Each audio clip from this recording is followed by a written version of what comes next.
Kalau yang berdiri-berdiri itu, menurut dating kita umurnya sekitar 3000-an, tapi kalau yang kedua ini sampai 7000 tahun yang lalu, ya, 5000 sebelum Masehi, jadi sangat tua. Dan di Gunung Padang ini, di antara batu-batu kolom itu banyak sekali terdapat batu-batu yang sudah di-shape, dibentuk, khususnya untuk sebagai pasak di antara batu-batu itu tadi, gitu ya. Dan di atas permukaan batu itu kita temukan artefak kujang, satu artefak yang sangat unik seperti ini, gitu ya, dan tertimbun oleh tanah ini, dan menurut dating tanah ini berumur 10 ribuan. Jadi artefak ini amat sangat tua.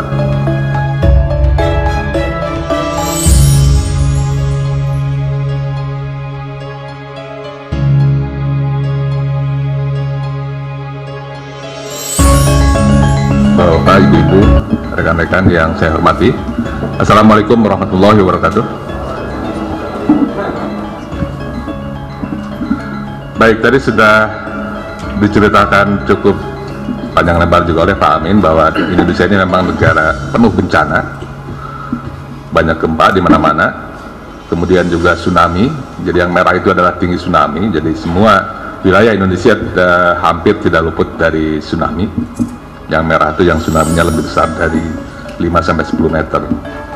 Kemudian juga gunung api, dan kita juga mengenal letusan gunung api besar yang sangat terkenal seperti Toba, Krakatau 1883, dan Tambora.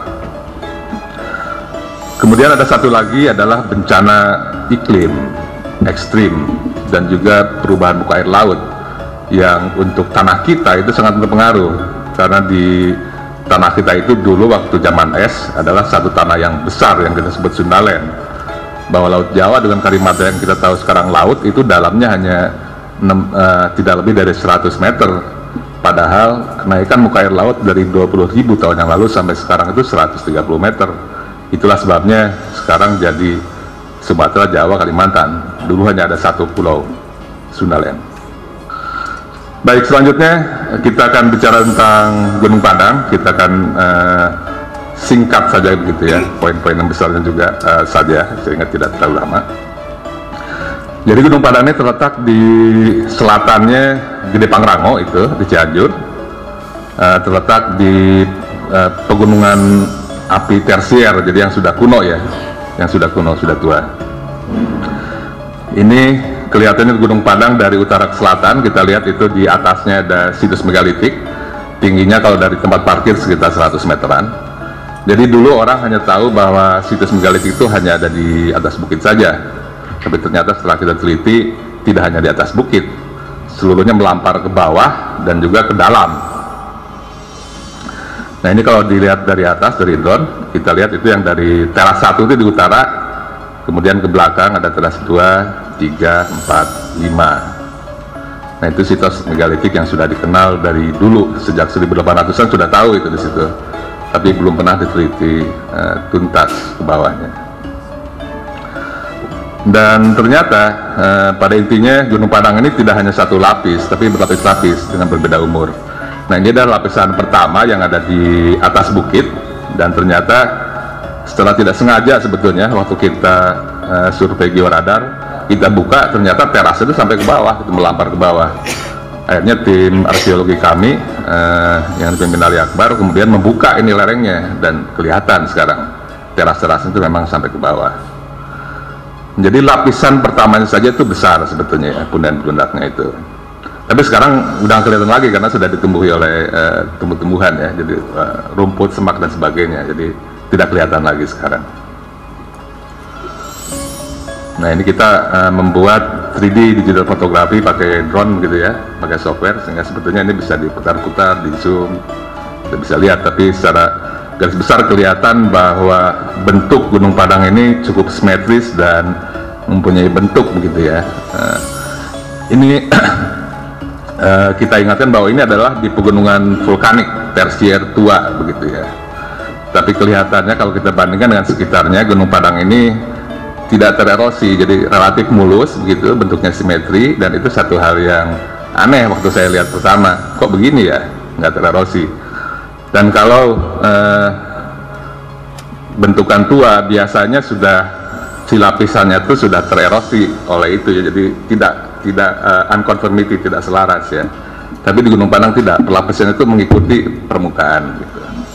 Itu biasanya terjadi di lapisan yang sangat muda, dan kelihatan itu di lerengnya, teras-terasnya kelihatan, bisa dilihat. Dan uniknya yang di mukanya itu dia berbentuk hemispherical ya.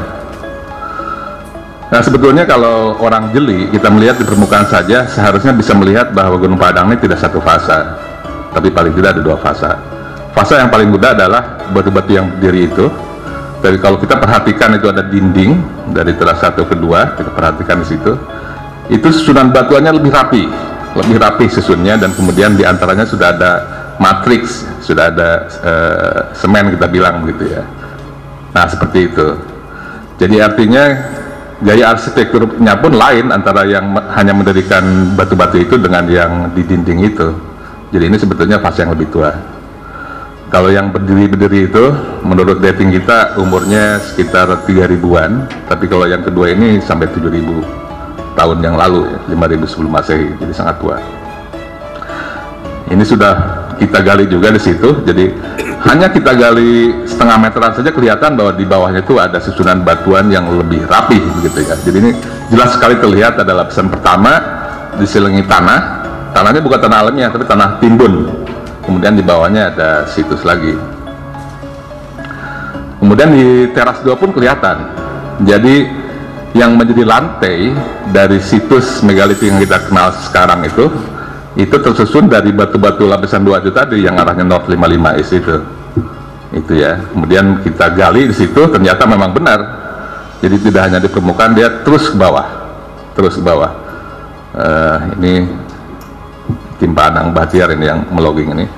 Jadi kelihatan sekali bahwa susunan batuan yang disebut kolumnar join ini tidak dalam kondisi alamiah di sini, karena sejajar perlapisan, sudah ada matriks di antaranya, size-nya juga bermacam-macam, bervariasi begitu ya, dan banyak sekali artefak di antara itu. Jadi ini memang artefak bangunan. Terus sampai ke bawah, kita gali sampai 3 meter masih terus dan berhenti. Rapi sekali ya gitu ya. Jadi ada di antaranya malah yang sudah terpecah-pecah itu, kemudian dia disusun begitu ya dengan rapi, dengan tekun oleh pembuatnya itu. Jadi ini kenapa ini tidak terlihat, karena dia tertimbun oleh itu yang bongkah-bongkah dan soil-soil itu. Tapi sebetulnya tidak terlalu tebal tertimbunnya, hanya 1-3 meter saja. Ini Pali Akbar menggali sampai 5 meter masih terus begitu ya. Dan ini di lerengnya juga kelihatan. Jadi kalau pas di dekat permukaan memang kelihatannya acak-acakan begitu ya, seperti ada ya sudah ada banyak layapan tanah dan sebagainya. Tapi makin ke bawah itu kelihatan baru batuan susun yang rapihnya. Dan perlu diperhatikan lagi bahwa batu-batu kolom ini dia sudah terpotong-potong, biasanya sampai 1 meteran lah ini panjangnya begitu ya. Di antaranya ada lubang seperti ini. Itu memang lubang waktu kita temukan begitu. Jadi kalau batuan kolumnar yang alamiah itu seperti ini, jadi dia selalu tegak lurus dengan arah perlapisan begitu ya. Contohnya seperti yang di Sumedang ini, jelas begitu ya, nggak dipotong-potong, dan ukurannya itu relatif sama gitu. Jadi jelas sekali antara yang artifisial dengan natural. Dan di Gunung Padang ini, di antara batu-batu kolom itu banyak sekali terdapat batu-batu yang sudah di shape, dibentuk, khususnya untuk sebagai pasak di antara batu-batu itu tadi gitu ya. Banyak yang unik. Bahkan ini sangat unik karena ada bekas goresan senjata bukan senjata ya, benda tajam gitu ya, yang menunjukkan bahwa pembuatnya sudah memiliki peralatan yang bisa menggaris-garis batu. Bahkan ini menarik juga, ini yang besar sekali seperti batu kolom geologi begitu ya, tapi dia bengkok. Jadi di alam nggak ada batu kolom yang bengkok, dan kalau kita perhatikan di bawahnya itu ada bekas goresan juga begitu ya, jelas sekali. Jadi artinya batu yang seperti alamiah ini tidak, ini artefak sebetulnya, dan menunjukkan pembuatnya lihai dalam membentuk batu-batu ini. Nah ini satu paritan yang spektakuler di teras 5 ini. Jadi waktu kita gali kita surprise karena di bawahnya ada lapisan 2 itu tadi, dan ada dinding wall. Dia membentuk sudut sekitar 60 derajat begitu ya, rata sekali.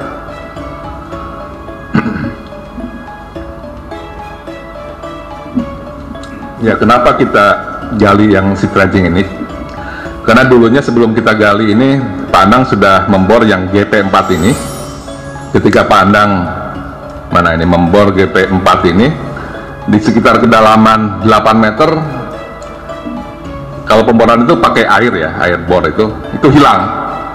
Jadi Pak Anang kaget karena air bor itu langsung sampai 30 ribuan ya Pak Anang, 32 ribu liter langsung hilang tanpa karana gitu. Artinya ada rongga di bawah, dan itu masih terus air terus hilang terus, dan akhirnya di stop di kedalaman 15 meter.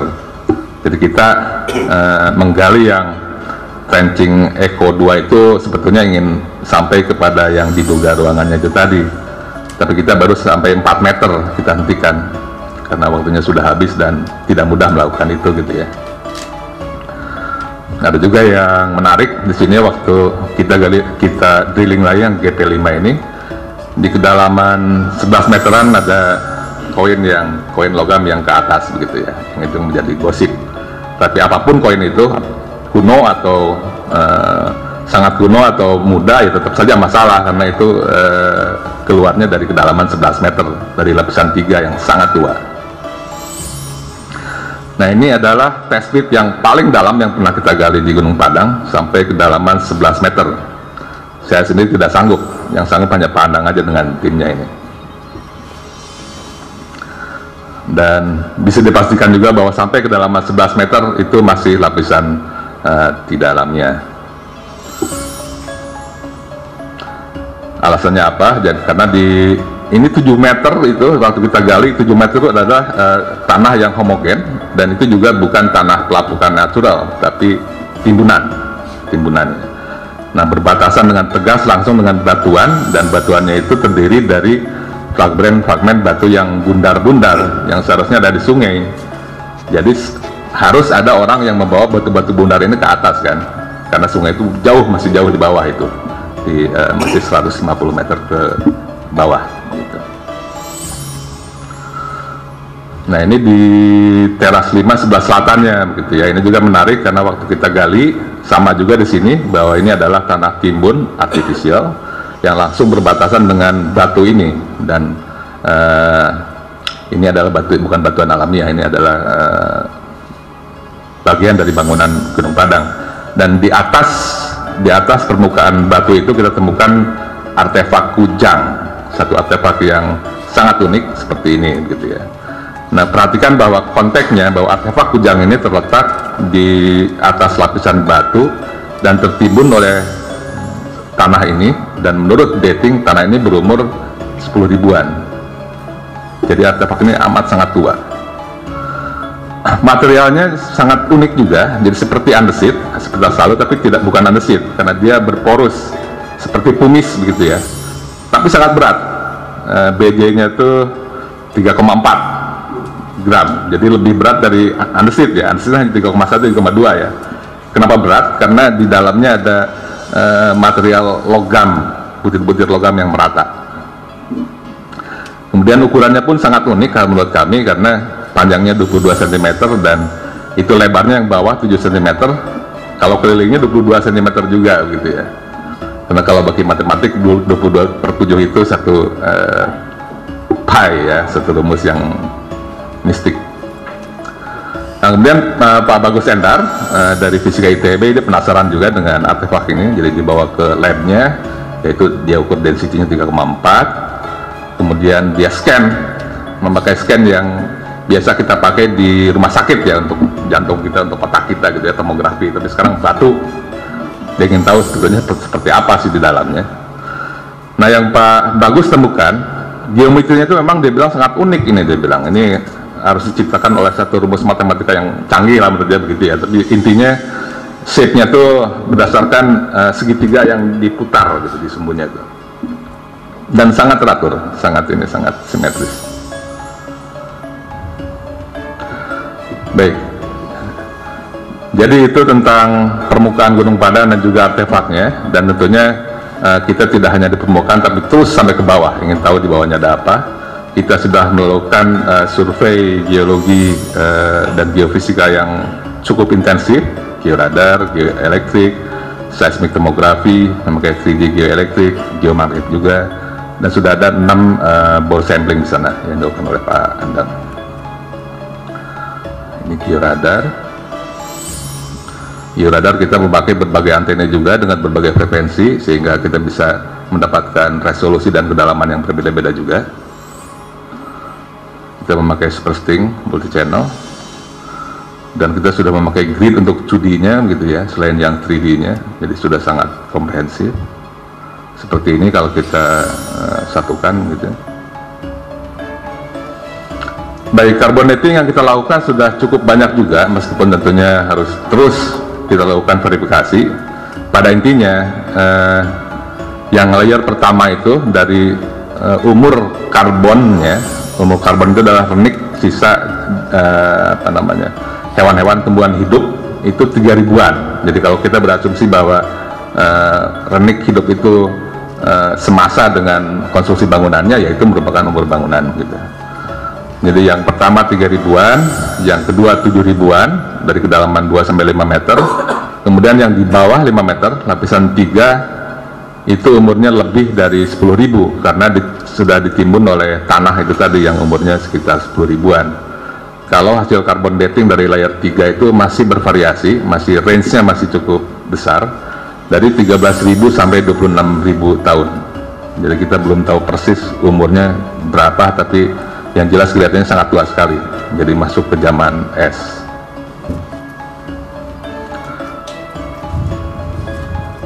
Baik, secara singkat, summary-nya demikian. Jadi Gunung Padang ini ada lapisan pertama yang umurnya sekitar 500 sebelum Masehi atau 2.500 tahun. Kemudian ada lapisan kedua yang umurnya 5.000 sebelum Masehi, tentunya lebih tua dari Giza menurut pandangan mainstream ya, yang umurnya 3.000 sebelum Masehi. Ini 5.000 sebelum Masehi. Kemudian ada lapisan yang ketiga yang lebih tua lagi, yaitu 10.000 atau 8.000 sebelum Masehi. Itu penampangnya.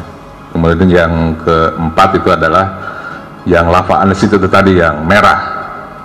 Itu yang paling tua di Gunung Padang. Jadi kalau kita bicara naturalnya, jadi sebelum dibangun itu, Gunung Padang itu adalah merupakan bukit lava andesit dulunya. Nah, baru kemudian orang datang, baru dirombak, dibikin menjadi satu bangunan, dan selanjutnya dilapis lagi, dilapis lagi. Itu menandakan bahwa ada sesuatu yang dianggap sangat penting di situ, yang dugaan kita kelihatannya merupakan sesuatu yang sakral kelihatannya. Dan Gunung Padang ini sebetulnya tidak sendiri juga. Di dunia ini ada juga situs yang kita katakan setua Gunung Padang gitu ya, yang disebut sebagai Göbekli Tepe di Turki, yaitu di dekat kota Urfa, tempat kelahirannya Nabi Ibrahim. Itu umurnya 11.600.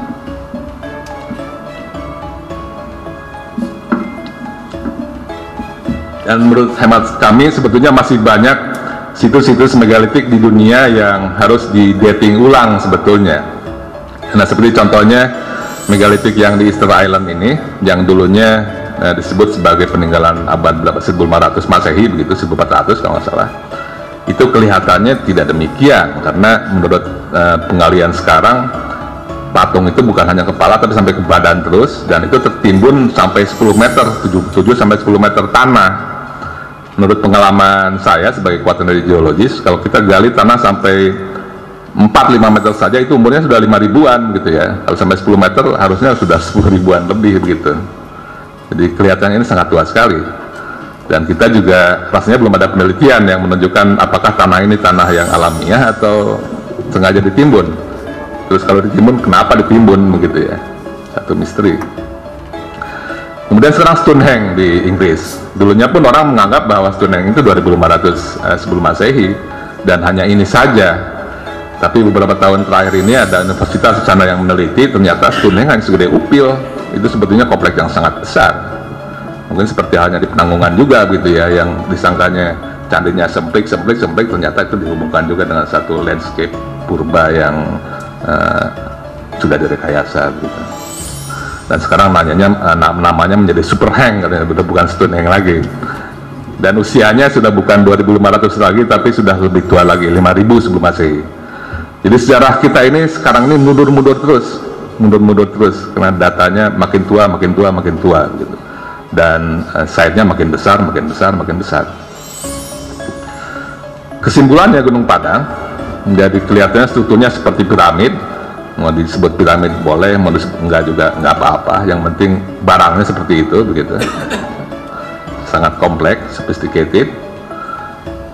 Saya pikir kalau penelitian geologi, geofisika, arkeologi, fisiknya, umurnya, saya pikir tidak ada yang kontroversial ya, biasa-biasa saja. Itu satu standar operasi biasa di ilmu geologi, geofisika, dan arkeologi. Tapi yang kontroversial adalah bahwa Gunung Padang merupakan bangunan yang kompleks dari masa zaman es, yaitu tentunya tidak sesuai dengan sejarah yang ada. Bukan hanya sejarah Indonesia, tapi juga sejarah dunia. Kenapa? Nah, pertama kita harus memahami apa yang dunia ketahui tentang sejarah manusia yang diakui oleh dunia akademis. Pertama, dari paleontologi, dari arkeologi kita tahu bahwa Homo sapiens itu sudah ada sejak 195.000 tahun yang lalu. Kalau dari DND paling tidak 150.000 tahun ya Pak Amin ya. Kemudian kita tahu juga bahwa ada migrasi ke seluruh dunia besar-besaran, yaitu dari Afrika, disebut sebagai out of Africa, itu sekitar 65.000 tahun yang lalu. Kemudian yang penting ini, dunia hanya tahu bahwa sejak 195.000 sampai 11.000 itu tidak ada pertumbuhan populasi dan tidak ada pertumbuhan culture, tidak ada peradaban. Jadi datar aja, primitif terus gitu ya. Terus baru tiba-tiba 11.000 anak-anak jadi pinter gitu. Itu yang kita tahu dan itu benar, itu memang yang diakui oleh dunia akademis. Mainstream begitu. Dianggap bahwa kita mulai mengenal pertanian, peternakan sehingga kita menetap itu sejak sekitar 11.000, bahkan ada yang bilang 10.000 katanya. Pertanian yang tertua itu salah satunya di Papua, 9.000 sudah ada. Dan kalau kita lihat populasi dunia ini lebih aneh lagi. Jadi kita ada lonjakan populasi di sekitar 1.600-an, ada teknologi revolusi industri di situ ya. Itu kan eksponensial. Jadi umur dari teknologi kita amat sangat muda, ratusan tahun sebetulnya. Itu mulai dari 1.600-an ketika kita sudah mengenal ilmu kayak Faraday gitu ya, listrik dan magnetik, baru kita pesat. Nah sebelumnya katanya lebih linear lagi pertumbuhan populasinya itu. Jadi kalau kita ekstrapolasikan jauh, populasi manusia itu habis 5.000-an kalau linear. Kalau misalnya kita anggap pertumbuhannya lebih pelan, ya paling sampai 10.000-an. Jadi sebetulnya sudah bermasalah di sini. Jadi bagaimana kita sampai ke 200.000 itu tadi? 10.000 sudah habis kok.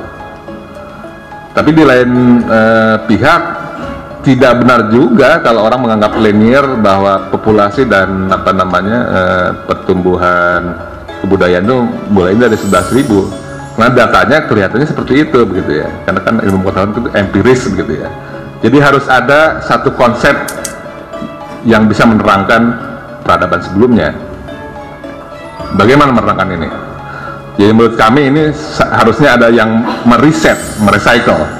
Jadi di sini baru kita boleh masuk. Ini harus ada yang meriset, dan yang paling mungkin meriset adalah bencana katastrofi purba, bencana katastrofi global gitu ya. Ini yang bisa meriset human population dan cultures. Makanya kita sekarang tahu lost ancient cultures gitu ya, seperti Atlantis dan yang lain-lain. Karena saya pikir sudah diriset sehingga sudah tidak ada dalam ingatan kita, hanya tersisa legenda saja begitu ya. Ya jadi ini ada beberapa slide yang menunjukkan bahwa data itu bukan tidak ada, tapi memang belum banyak diteliti. Ini salah satu contohnya selain Gunung Padang, itu adalah di Sulawesi Tengah yang disebut sebagai Patung Palindo. Ini luar biasa lah. Ini dari granit lah, batuan yang paling keras. Ini tingginya sampai 6 meteran, beratnya sampai 30 ton Pak. Dan ukurannya luar biasa, bagus sekali. Ribuan Pak, ratusan kata yang penunggu arkeolog lokasi itu ada ribuan Pak, itu belum di apa-apain tuh di bukit-bukit katanya. itu ada granit metamorf ya kebanyakan, metamorf kebanyakan di situ. Dan ini salah satunya, selain patung ini ada satu yang disebut kalamba, itu di tengahnya kosong Pak. Dan kalau kita lihat ke tengahnya itu gimana, kayak lumbang ya, kalamba disebut, kalamba. Di tengahnya itu kosong, bolong gitu. Dan itu rapi sekali. Kita mikir gimana caranya orang dulu bolongin granit ya. Sekarang pun susah Pak, susah sekali Pak, susah. Saya nggak tahu harus pakai alat apa tuh. Nah, menariknya, saya ketemu ini yang belum jadi, Pak, jadi setengah jadi. Jadi jelas dia bisa motong batu, Pak. Nah, kemudian yang lebih menarik lagi, ada yang belum jadi. Jadi dia mau bikin lubang itu caranya begitu. Jadi apapun alatnya, itu tandanya seperti itu. Jadi kelihatannya ada sesuatu yang bisa diputar gitu, Pak, dan mungkin pakai mata diamond atau apa ya. Saya pikir pakai diamond pun susah, ini granit, Pak. Ya entahlah, tapi ini misteri gitu ya. Jadi saya pikir ini bukan barang primitif ya, ini amat sangat maju. Kita pun susah untuk buat seperti ini. Ini berserakan di mana-mana Pak, di mana-mana, di sungai, di mana-mana. Nah, saya bandingkan dengan yang di Easter Island, ini nggak kalah sebetulnya. Tapi kan orang nggak banyak tahu ya, karena belum banyak diteliti. Nah, ini ada satu hal yang menarik juga. Jadi semua patung yang di Sentral Sulawesi, kemudian yang di Turki, di Göbekli Tepe, di Easter Island, semuanya tangannya begini, semuanya sama gitu ya. Begini. Gimana caranya tuh? Yang di Indonesia, di Pasifik, di Turki kok semuanya begini? Jadi saya pikir ini satu tanda yang sama ya, global begitu. Nah, yang di Turki itu sudah ada datingnya. Kalau yang di Turki 12.000 sampai 13.000. Kayak McDonald gitu ya. Nah, seperti itu, Kentucky gitu kan. Yang di Sulawesi belum ada datingnya. Yang di Easter Island belum ada. Tapi kalau melihat dari sign dari tangannya itu kelihatannya dari zaman yang sama. Cuma bedanya mungkin kalau yang di Easter Island sama yang di Turki itu nggak ada yang di tengahnya itu Pak. Kalau kita ada Pak, ada burungnya di tengah. Jadi, kalau saya pribadi curiga bahwa tangan dilipat itu menunjukkan bela sungkawa Pak, jadi berkabung gitu, bahwa barangkali setelah kena bencana kita menghancur, makanya kita harus bangun kembali gitu kan populasi kita. Mungkin Pak, mungkin. Nah, di Sumatera ini pun di daerah Pasema ini luar biasa juga, di mana-mana Pak, dan karakter patungnya juga unik. Karakter patungnya unik, dan ini pun luar biasa juga dari andesit, kemudian ukirannya sudah luar biasa, halusnya, kemudian peralatannya juga aneh-aneh. Orang biasanya menginterpretasikan ini sebagai tameng, tapi rasanya kok saya nggak begitu setuju juga ya, nggak seperti tameng, sepertinya kok kayak rangsel ya Pak ya. Kemudian kalau Anda lihat yang di pinggangnya itu ada seperti kabel hose yang kecil di printer itu ya, flexible hose-nya itu. Jadi orang ini sudah memakai peralatan yang tidak primitif begitu ya Pak. Kalau Anda tanya ini peninggalan apa ke arkeolog, biasanya jawabannya Sriwijaya begitu ya. Tapi kalau kita lihat tampang mukanya, itu seperti orang hitam gitu ya, bibirnya tebal, matanya besar, hidungnya juga besar gitu. Ini dari Pasema, dan perawakannya itu sangat besar. Jadi dibandingkan dengan gajah itu segede gajah gitu orangnya itu. Besar Pak, besar perawakannya. Gajah sebelahnya itu. Nah, kalau kita bandingkan dengan artefak di dunia, ini sangat mirip dengan bangsa Olmec yang ada di Meksiko, yang umurnya 2500 sampai 1500 Masehi gitu. Mirip sekali. Nah, selain yang seperti bangsa Olmec itu, ada juga yang karakternya agak lain ini. Dia badannya sangat bungkuk begitu ya. Kalau kita lihat perawakannya seperti gorila, tapi dia pun berpakaian lengkap. Nah, ini juga sama di daerah yang sama, ini lebih aneh lagi bentuk mukanya. Ada yang kenal nggak? Nah, ini dia.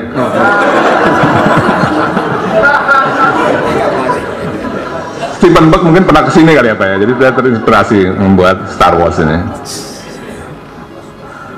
Ya, ini terakhir saja ya Pak. Jadi Gunung Penanggungan nanti akan ada bicara tentang ini. Ini bagi saya pun sangat menarik gunung ini, Gunung Penanggungan ini. Kenapa? Karena kalau kita melihat dari morfologinya ini sangat mudah sekali. Ini kelihatannya Holocene. tidak lebih tua dari Gunung Arjuna dan Mulirang di belakangnya itu.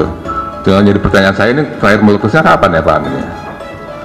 Jadi geologinya pun saya pikir belum banyak yang diketahui ya. Ini kalau kita lihat tuh yang dari permukaan yang halusnya itu di tengahnya, itu kan harusnya terjadi tidak lama itu, saya pikir Holocene saja itu. Tapi kapan itu terjadi terakhirnya itu? Jadi sebetulnya itu salah satu tantangan kita, khususnya dari kaum earth scientist di Indonesia. Kalau ingin lebih mengerti tentang kebencanaan dan apalagi yang hubungannya dengan peradaban, ya kita harus banyak meneliti geologi kuarter. Selama ini yang banyak diteliti oleh geologi adalah yang jutaan dan puluhan juta tahun, karena targetnya adalah minyak dan pertambangan begitu. Dan data kuarter kita masih sangat sedikit. Itu yang di puncaknya juga saya coba cari-cari kawahnya, kok nggak ada juga ya kawahnya tuh ya, kraternya kemana itu ya? Hilang kan ya?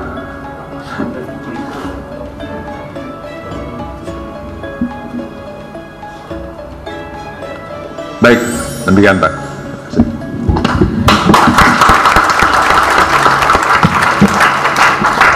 Terima kasih Pak Dhani Hilman, presentasi paparan yang luar biasa.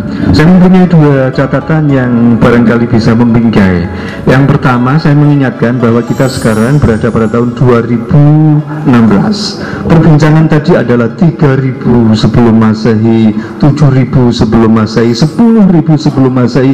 Itu artinya rentang waktu yang luar biasa panjang.